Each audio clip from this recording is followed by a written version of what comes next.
My name is Eldon Dedini. I'm a cartoonist. I wake up each morning and try and be funny as hell.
Often you start, and I'm sure all cartoonists do that, they don't know where they're going with it. You just begin.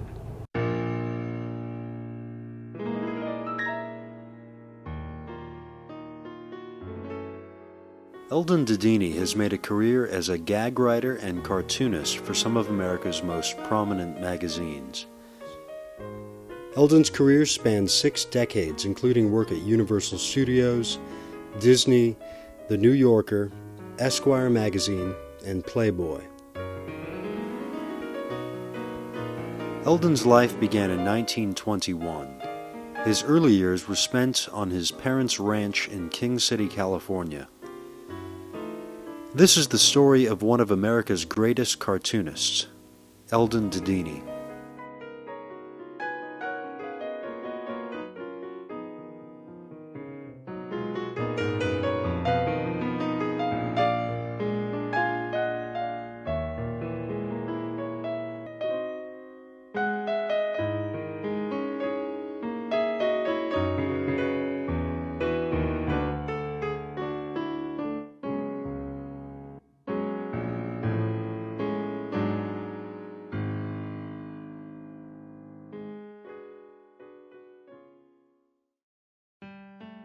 I was born in King City, which people often laugh at.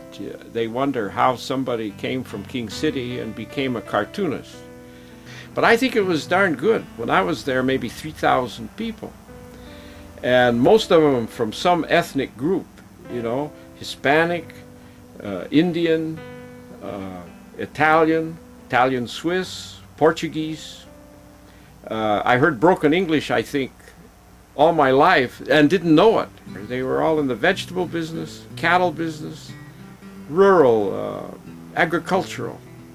When the sun went down, we didn't have electric light. You had a lamp, and you'd sit around the fireplace or the lamp telling stories and jokes. My own family were in the saloon business. People around bars tell stories, and my father filtered them down to the kids. He was 3 or 4 when he began drawing. And his mother would give him paper tablets to draw on. And then I remember him telling me that at one point he was going through so much paper that she bought him a chalkboard. But I remember at the ranch, there's siesta time or whatever. I had a notebook, and I'd look at cartoons, and I'd make up jokes, and I'd write them down. They had a ranch called the Indians, about 20 miles outside of King City. And they used to have the need for signs on fence posts, you know, keep the gate closed, and he would draw those signs. My grandfather had another ranch, the Wild Horse Ranch. In fact, we slept outside in the summer, looked at the stars. My aunt used to say, "Don't sleep under the moon, you'll go crazy." They're very superstitious. My mother taught school, country school, Little Red Schoolhouse. Hearst had 155,000 acres, and he bordered us, and he must have 30 or 40,000 cattle, and probably 5,000 registered bulls. Great big guys with numbers on their horns. They come up to our fence, not all 5,000, but you know, 6 or 7 are already in trouble because they see our cows. They walk right through the fence.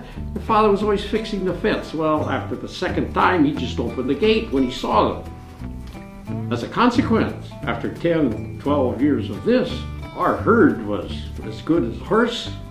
We had big, sturdy animals. Once in a while, I remember I spent 2 days picking onions. We'd raise a lot of onions and sell them. I don't know, $1 a sack. Out in the hot sun with onions.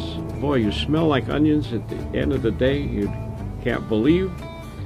Sunburned and tired.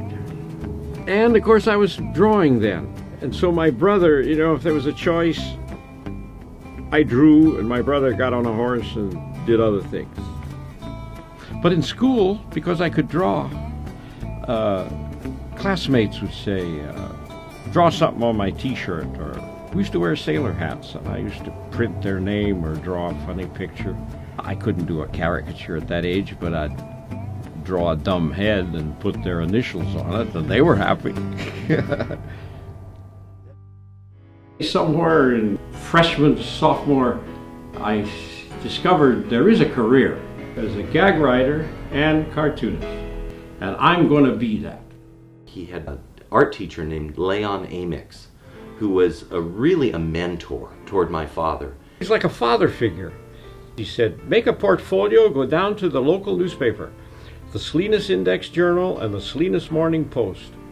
Offer your services to do cartoons for them, for nothing, for the experience. I learned 2 things. Make your deadline, listen to what the editor's saying, be astute as you can, you know, follow through, do it. Cartooning is self-taught. Anybody try to teach you cartooning, it's cliches. I mean, it's all right. I took a correspondence course, but that's almost what you learn what not to do, you know, because it's cookie cutter stuff. And take, you know, drawing, painting, learn, because you adapt it into cartooning. That's how I think my style resulted, looking at Bellini and Giorgione and Bruegel and Daumier, and Goya. You know, that's where you learn. I was drafted, and I have a heart murmur. I remember going to San Francisco, standing around naked all day, and they said, you're excused, join the Merchant Marine. Well, I didn't do that. I went to Chenard instead. In 1942, Eldon set his sights on Hollywood. He moved to Los Angeles to attend Chenard Art Institute. There he met 2 women who would be with him for the rest of his life. His future wife, Virginia Conroy, and her sister, Pat Carey. Do you have any questions to ask me, Anson? Is there anything you want me to discuss? Well, I can ask him. He's going to take you in another room where you can confess everything. That would be very dramatic, wouldn't it? And don't tell any lies. I became a janitor and got free tuition. And Virginia was a librarian. She worked for her tuition. So at the end of the day, I would sweep the library and she was still there and I talked to her. But I actually was conscious of her in the life drawing class. And I noticed that Virginia, or whoever this was here, that girl can draw. And she could, well, in my mind. So I know I always put my easel just behind her so I could watch her drawing. He always says he just saw something in her work and saw the creativity and the capability in her art that he'd seen a lot of other people doing art. You know, you look over your shoulder in art class, and he had not seen anyone whose work was that purposeful and had meaning and power. Well, that's what brought them together, and that's what made success out of their marriage. And they have had a lot of quarrels, a lot of yowling and yelling at each other, but basically they're together forever. You know, they belong together. They're just right. He, like Virginia, like Pat, They're all trained in drawing first. Los Angeles was the drawing center for California. And a lot of times in the United States, they always thought of Los Angeles in their generation as being artists that drew. Graphics is my joy. I love to draw. I got into pen and ink and pencils and cross-hatching. My brother-in-law was into cartooning. My sister knew what she wanted to do as a painter. I wanted to show human emotions. I think that's the most important things we have inside of us. And it comes out in the faces of people. And people have 1,000 expressions a minute, you know. We've got a lot of moods that go through us. Then I met Pat, her sister, which was haunted my whole life and probably improved it. Well, he has a very sarcastic, witty tongue, which goes with what he does. And sometimes it can become quite negative, but most of the time since he was married and I was divorced and all that, he's helped me 20,000 million ways, for which I'm profoundly grateful. He's my brother-in-law, but my brother, really a brother, and I love him.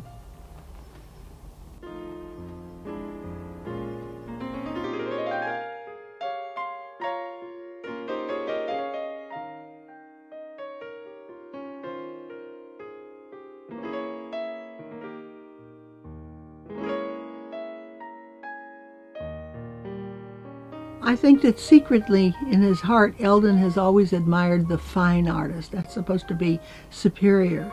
And Virginia has always admired the cartoonist in Eldon because she wanted to be one at one time. So they admired each other and they blended their talents together. And that was quite a marriage, you know. It's very unusual to have that happen. I was impressed with his drawing and he liked my drawings. We liked to see art. We would go and see art in museums, and there was a camaraderie there. And of course, he was a man and I was a woman. And I don't believe my parents really got together so much for love as they did truly for their love of art. And then it turned into a respect for one another's art. Always that true respect. And it's, you know, in the 70s, I remember sitting down at breakfast in the morning, and even after I went off to school, they would sit there and they would talk about what his art, what he was doing in his art, and she'd look at his cartoons, and they'd discuss reasons for something, or she'd ask questions. And almost the same sort of thing occurred with her art. You know, she would come home after a very difficult day, you know, at her studio, and she'd been doing paintings, and something wasn't right, you know, just frustration in her voice. You know, what do I do about this? Or what do you think? And it was always that back and forth. I lived with Virginia and Eldon during high school in the mid-70s. every morning, Virginia would critique his cartoons. He was up at 4 in the morning listening to KGO, drawing, doing his gags. I'd put him by her breakfast plate, and I said, when you get through breakfast, if you're not doing anything, go through them, make 2 piles. Funny pile, dumb pile. We won't discuss it, but just do it. Then I'd look quietly later in the day, and I'd say, what didn't you like about this one? You know, might have been my favorite in the wrong pile. And oh, Virginia, you don't know. God, you know, this is the way it went. His face, you know, eyebrows, and him, what are you talking about? And all that. And Virginia with her big wide mouth, kind of like this, you know, and he's screaming at him, ah! And, you know, her voice is piercing. I always found that kind of an event to watch. It's kind of good theater. And you look at the women that he draws and tell me they're not, you know, they are. You know who they are when you're looking, you know. People always ask, do you copy your wife? And I said, no. But there's something about Virginia, her big eyes. I've told people that I never really drew Virginia, but I was drawing her before I met her in the cartoon. So when I met her, I married her.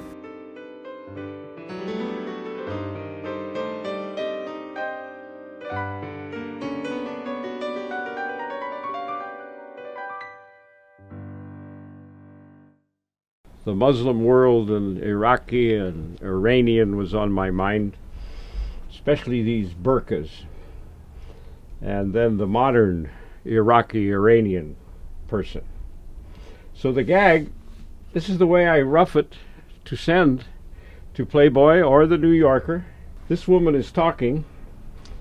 I think it's the freedom of thrusting your hips forward.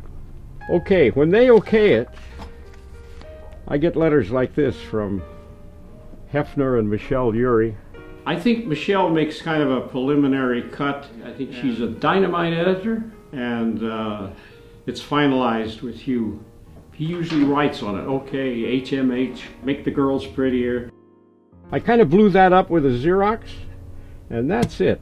See, this is Arsh's 300-pound paper. It's really sturdy. I marked the dimensions of the page of Playboy. I just put that there, and I traced it in light pencil. Then I can paint without having to redraw. Well, I'm always redrawing and refining, but if you got to think composition and painting and all the problems, get the composition, then you could paint with a light heart and make it work. I used to use totally Winsor Newton watercolor, but with cartoons you have to make corrections. I use acrylic now, and I still use both. The Winsor Newton has wonderful flow. You could make flows with acrylic, but the opaqueness, you can correct areas and make it look flowing. No, you can't use oil because these got to dry and you got to mail them. Sometimes yesterday. Before you get to the drawing and painting, you got to have a gag, and it's got to be funny.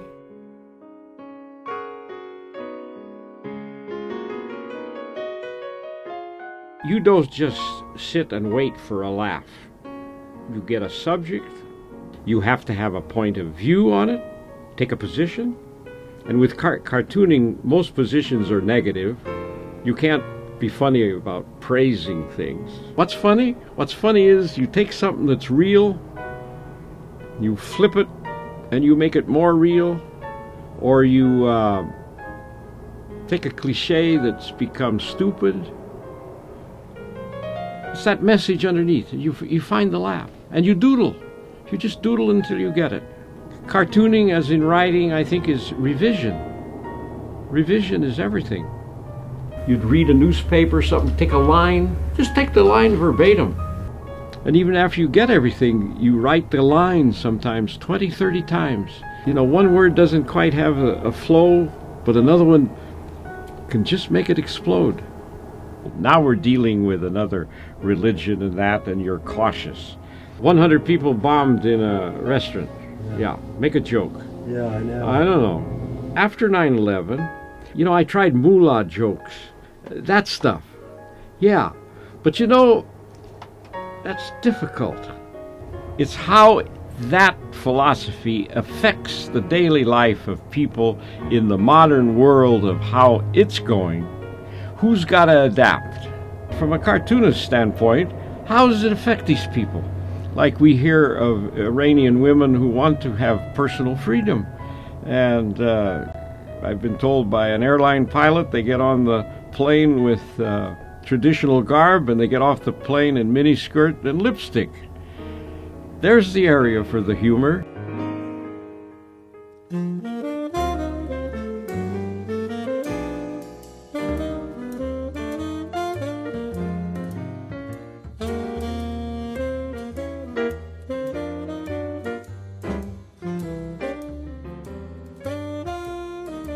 When I left Chenard Art Institute, I needed a job.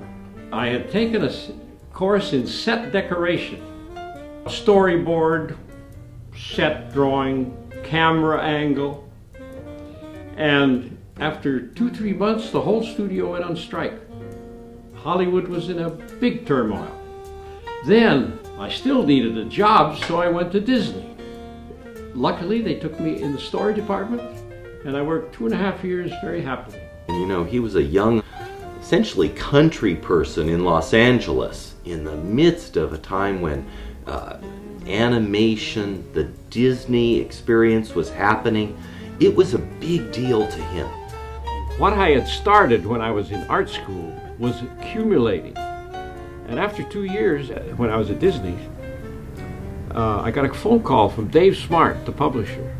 He said, I know you're at Disney's. If I double your salary, would you come with us as a gag man and a cartoonist? And I said immediately. When Esquire came out, it was something, because they had full-page color cartoons. They were adult. That's why I never could sell Colliers or something, but it's all this home life, domestic, husbands, dumb husbands, and mean wives, and kids. I don't know, I didn't relate to that. He'd started with the New Yorker in either late 49 or 50, and his cartoons were evolving and becoming more mature. It was the publisher, Dave Smart, said, you know, you ought to try the New Yorker. He said, I think you could sell there. So on his instigation, I thought the New Yorker was, you know, so far above me in paradise I couldn't make it. But, you know, after about 3 submissions, I sold one. I thought it was a fluke, and I didn't send for about 8 months. And I got a note from the cartoon editor, James Garrity, and he said, after we bought one of your drawings, we thought the least you could do is to keep contributing. God, I almost blushed to myself. And I've been sending ever since, you know, 55 years. New Yorkers saw that I wasn't a one-joke person, you know. I may have a lot of bad jokes, but if you stick around, you're going to get a good one. It's that everyday act of doing it that secures his place in the history of cartooning and the history of art. I watch my students, the first thing I tell them is, you're not going to make a masterpiece, so don't worry about it. The Louvre isn't waiting for you, just get on with your work and do it, and then something happens, it happens. And for Eldon, these things aren't questions, these things are not even there. He's going to get up and be funny, he's going to draw the roughs, send the roughs out, accepted or not accepted. The accepted ones, he's got to do the finished product. It's a job, and he does it. Yeah, one time in the 70s, I just looked, somebody came into the house and they pointed out to me, boy, he subscribes to a lot of things. And I counted them up, and there were 26 different publications that came into that house. How many magazines can you get in a house? How much information can you put into your head to have those gags come out? Because you got to feed the brain to put them out, and he's constantly feeding his brain. But the big file's in here, right? And that's the file that's got to be funny. My father has a filing system that works for him. You name it, there's a file for it. I'd read subjects that I knew nothing about, and often get an idea out of it. If you read between the lines, it all comes down to humanity, suffering, the irony of people, the stupidity of them. You can find it on any page of any magazine, newspaper. Just be open to the subject and what their concerns are. You know, I'm not one to psychoanalyze myself and deconstruct everything and ruin it. I've often said, I don't know how I became a cartoonist or had a sense of humor. I always felt if I analyzed it too far, I might lose it. If you want wrong answers, just start thinking too much.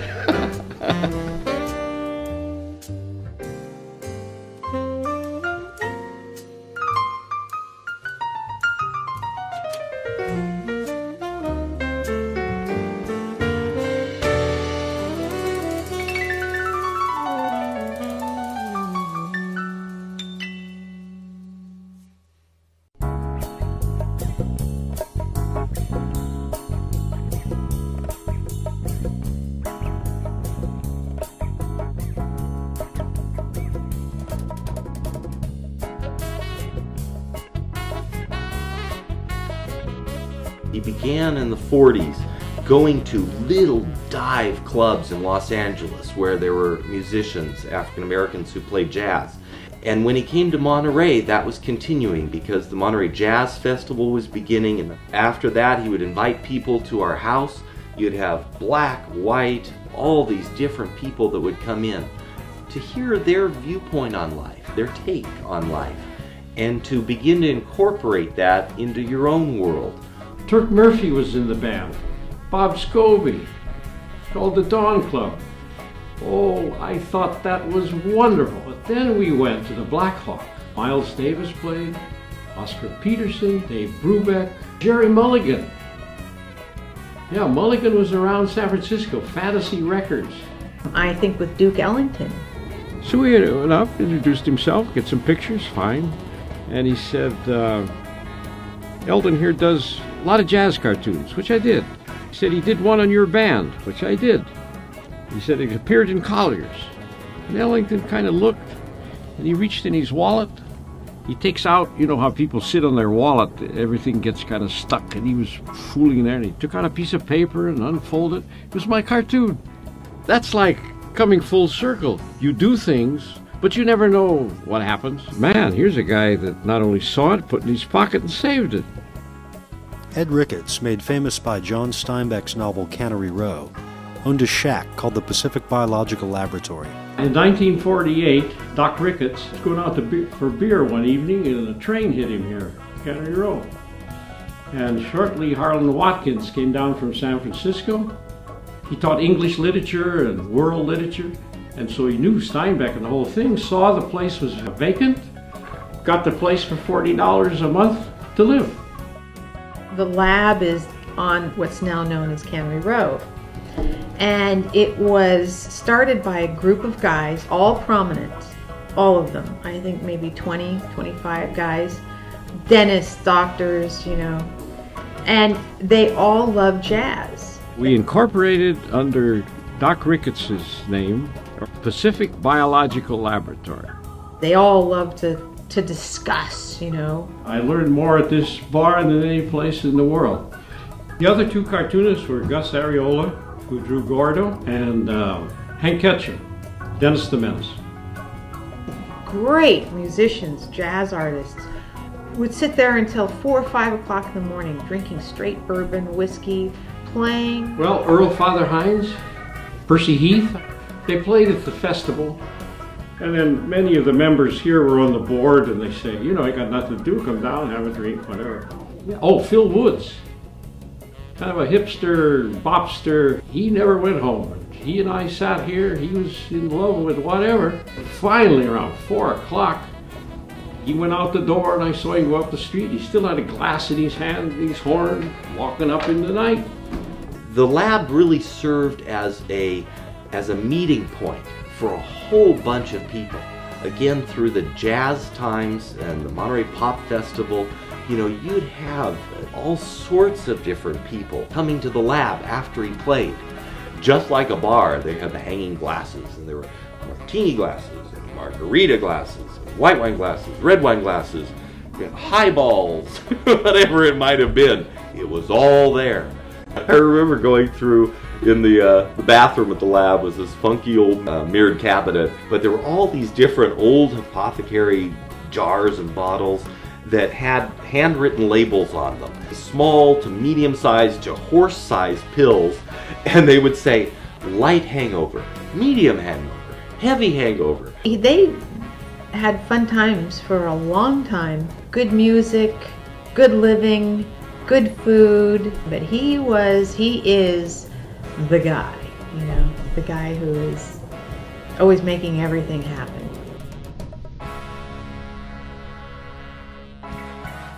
Well, a few years ago, we gave the building to the city of Monterey.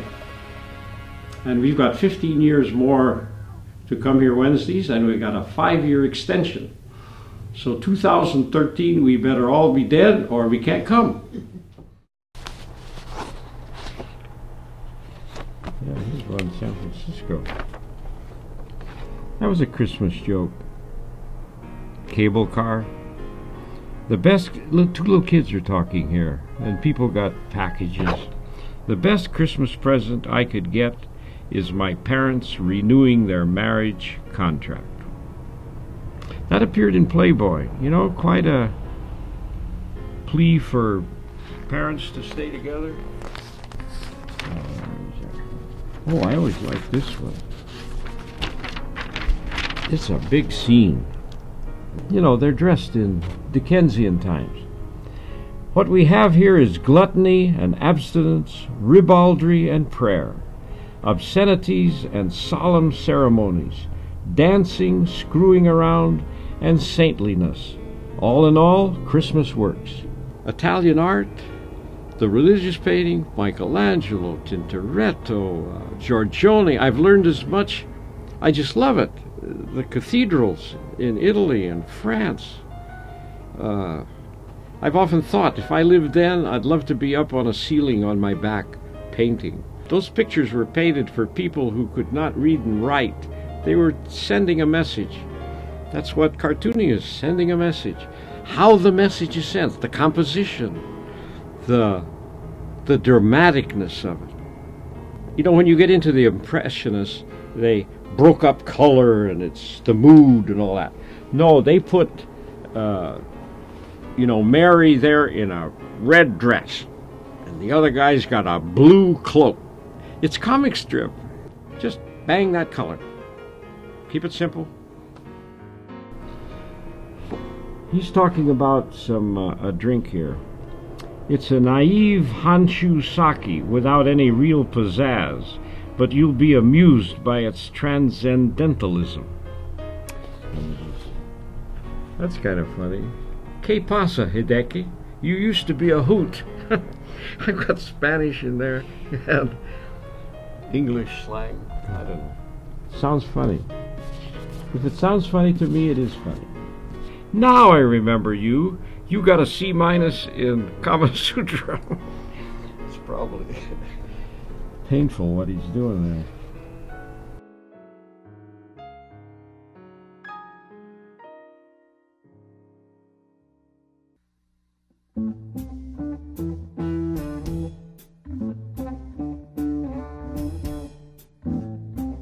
"1960, Playboy. Hefner kept writing me notes, because that's what he said in the letter. I knew your work from Esquire, and I'd like you to come." For decades, it was always the cartoon after the fold-out. And I could always pick up a Playboy, or when my friends would come over and we were 10 years old, we'd pick up a Playboy. It was like, this is where my dad drew. Of course, they'd immediately turn to the better pages. You sit and you're watching him, and yet you look down and he's intense and drawing away, and you look down and there are these stacks of Playboy magazines. It was trippy to watch this serious person, this very strong Swiss Italian, drawing cartoons that are funny and sexual.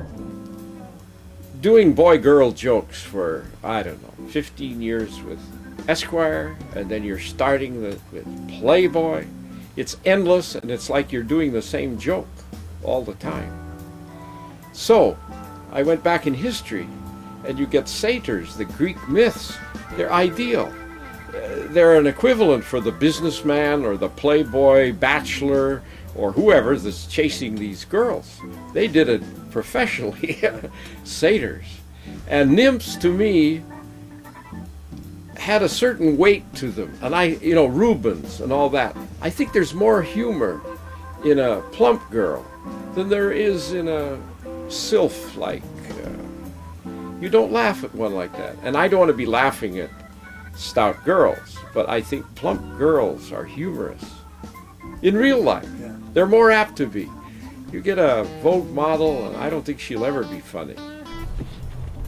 There's a lot of those pile-ups of Japanese people, and people are talking, "Very happy workshop tonight. All have found G-spot, even Mrs. Yamada." Search for the G-spot, all right.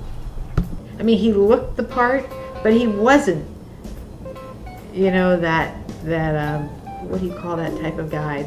Like Hugh Hefner. He wasn't doing it, and he never did it. Well, it doesn't come from real life. No, it's observation. No, I was very conservative. All my friends are out screwing around, you might say. But I certainly wasn't. No. Yeah, open and shut right there.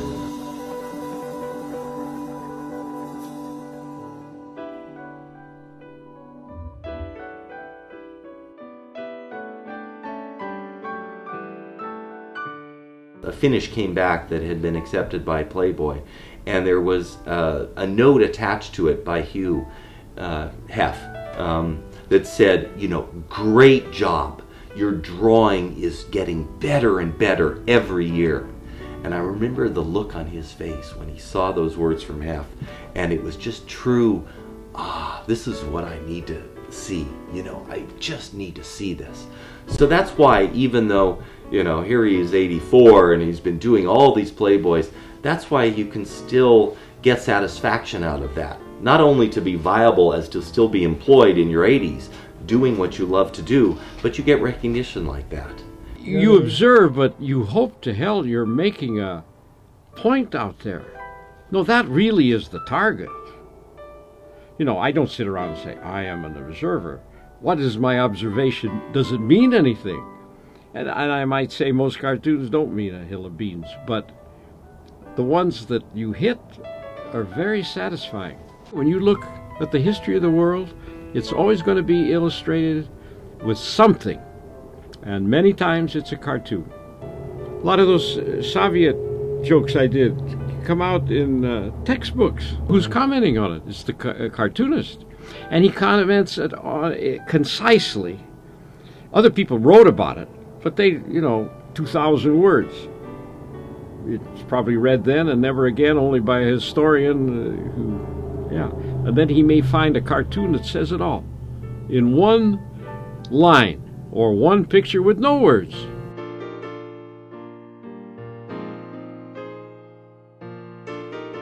Soviet government, man, they almost wrote their own humor. I was going to do a Lenin book, and then the wall came down. Lenin Marxist. And I was probably one of the few disappointed people that it was over. Stalin was mean and terrible. But by the time it gets to Malenkov and Khrushchev, the inherent humor of their dictating to human beings, never going to work. They said they invented everything. Remember? They invented everything. Telephone, telegraph, the automobile. So I did this drawing. It was a Soviet school, and big picture of Lenin. I love to put Lenin in the background. And he said, as you all know, jazz came up the Don from Rostov. But here's a store in Moscow, and it says on the wall, on the thing, just like we do here, Moscow, Leningrad, Odessa, Paris, Beverly Hills, Palm Beach. Right. Branches. Right. No, I had an uncle that some people never could understand. Gleb had escaped Russia in 1916, the revolution, and traveled across China and made his way to America. My Uncle Gleb, he was my source, how to spell Russian names if I needed a sign in the background or, perspective. In the 50s, when the Cold War was starting, and then you had the Cuban Missile Crisis in the 60s, he would always go to Gleb and make sure that the Russian characters he was putting down in the cartoon were correct, to the letter. He wanted to make sure that it was true.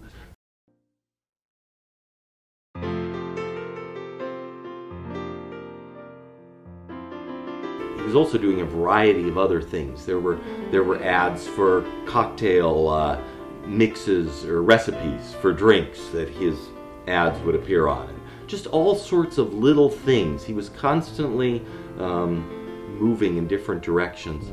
I did a lot of things. Pharmaceutical ads, mattress, Mutual of Omaha, Scrabble. I can't remember toilet paper, but it could have been in there. I remember once I refused. This copy is all lined up. You just fill in the illustration. It was on a deodorant, and it was the most distasteful thing I ever saw. I said, I refuse to do that.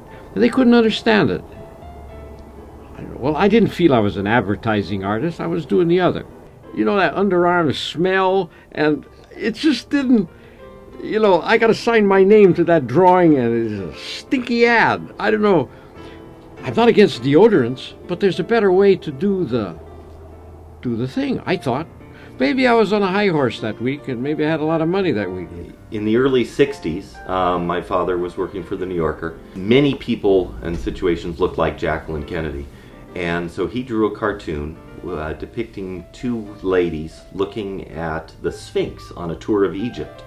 and the Sphinx had a distinct, look of Jackie Kennedy. My father received a telegram from the secretary to Jackie and asking if the cartoon might be for sale. The response my father gave was, "No, the cartoon isn't for sale, but I would give it to you if you'd like it." Many years later, when Jackie died, there was an auction in New York. Two women went.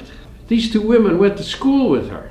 One of them lived in Paris, the other lived in St. Lucia, and they used to visit her. And it was in the library. And they always loved it. They bid on it and got it. What makes me sad now is that I'm old so fast, that it's over with.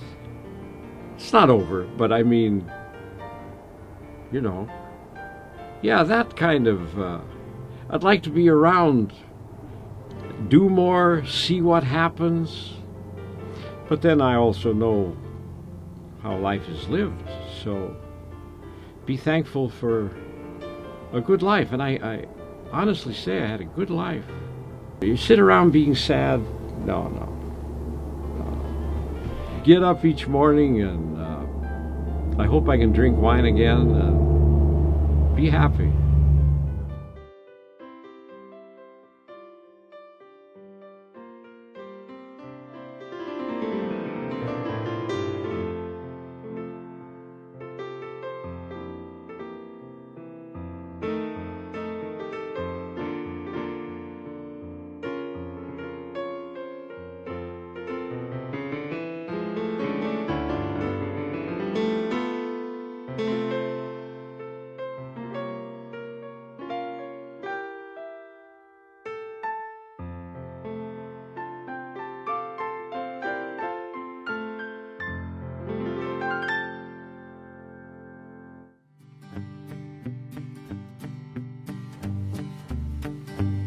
If you were a tree, what kind of tree would you be?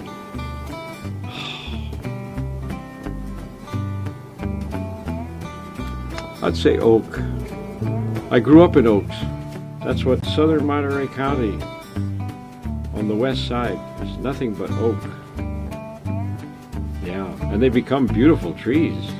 The old cliche, strong as an oak, and all that stuff. Yeah. What I remember on the ranch, there was a big oak tree over our blacksmith's implement shop.